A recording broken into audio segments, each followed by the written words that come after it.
आपने बड़ी बड़ी रोमांचक मूवीज देखी होंगी, कहानियां सुनी होंगी, लेकिन किसी कहानी और मूवी का रोमांच भी कुछ ही घंटों में खत्म हो जाता है। पर इस बार के जो अमेरिकी चुनाव हैं उसका रोमांच खत्म ही नहीं हो रहा, बल्कि दिन ब दिन बढ़ता ही जा रहा है। आप स्क्रीन पर देखिए, अभी अभी बस कुछ देर पहले ताज़ा इलेक्शन पोल जारी हुए हैं अमेरिका के चुनाव को लेकर। इन पोल्स के हिसाब से आने वाली 5 नवंबर को अमेरिका में जो राष्ट्रपति चुनाव होने हैं उसमें कमला हैरिस के चुनाव जीतने के चांसेस 49% हैं। जी हां, लगभग आधे हैं। और ट्रंप के राष्ट्रपति बनने के चांसेस 46% हैं।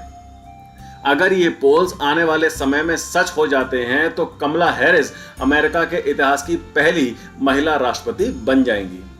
आप ऐसा समझ लीजिए कि अमेरिका में जो इस बार के राष्ट्रपति चुनाव हैं वो पिछले कुछ दशकों के सबसे महत्वपूर्ण चुनाव हैं, क्योंकि इस समय दुनिया में जो हालात हैं वो आगे क्या करवट लेते हैं, इसमें अमेरिका की भूमिका बहुत महत्वपूर्ण रहने वाली है। खासकर जिस तरह जहां एक तरफ इजराइल और हिजबुल्लाह में फुल स्केल वॉर की आशंका अब बहुत बढ़ती जा रही है, वहीं दूसरी तरफ रूस भी यूक्रेन पर परमाणु हमले करने की चेतावनी लगातार दे रहा है। अगर कमला हैरिस राष्ट्रपति चुनाव जीतती हैं तो मुझे नहीं लगता कि इन हालातों में कुछ खास सुधार होगा। पर अगर आप ट्रंप के पिछले कार्यकाल पर नजर डालें तो लगता है कि अगर ट्रंप जीते तो शायद इस स्थिति में कुछ सुधार हो सकता है, क्योंकि उन्होंने अपने पिछले कार्यकाल में काफी बड़े बड़े काम किए जिन्हें कई एक्सपर्ट्स पहले असंभव बता रहे थे। उदाहरण के लिए ट्रंप ने अरब देशों और इजराइल के बीच जमी हुई बर्फ को काफी हद तक पिघलाया और कुछ अरब देशों के साथ इजराइल की बातचीत शुरू करवाई। इसके साथ ही अमेरिका के कट्टर दुश्मन कहे जाने वाले नॉर्थ कोरिया के तानाशाह किम जोंग उन के साथ भी ट्रंप ने मुलाकात की, जिससे अमेरिका और नॉर्थ कोरिया के बीच संबंध सुधरने शुरू हो गए थे। बाकी सब तो छोड़िए, अगर आप भारत के दृष्टिकोण से भी देखें तो ट्रंप के कार्यकाल में भारत और अमेरिका के संबंध ऑल टाइम हाई पर पहुंच गए थे। देखिए, ट्रंप पॉलिटिशियन होने के साथ साथ एक बिजनेसमैन भी हैं, इसीलिए उनका झुकाव युद्ध में नहीं बल्कि व्यापार की तरफ ज्यादा रहता है। पर अब अगर इन ताजा पोल्स की माने तो ट्रंप हार रहे हैं और कमला हैरिस जीत रही हैं।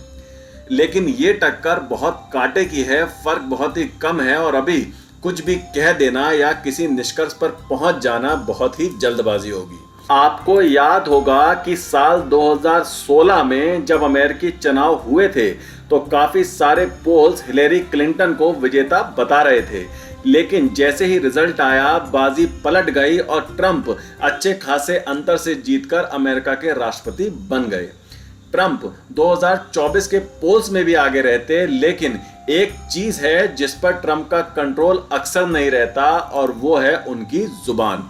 जी हाँ, कभी कभी वो ऐसा कुछ बोल जाते हैं जिससे उन्हें नहीं बोलना चाहिए और इसी का खामियाजा अब वो भुगत रहे हैं। जहां कुछ समय पहले तक वो इस राष्ट्रपति चुनाव में साफ साफ जीतते हुए देखे जा रहे थे, वहीं अब हाल ये है कि ज्यादातर पोल्स उन्हें हारता हुआ बता रहे हैं।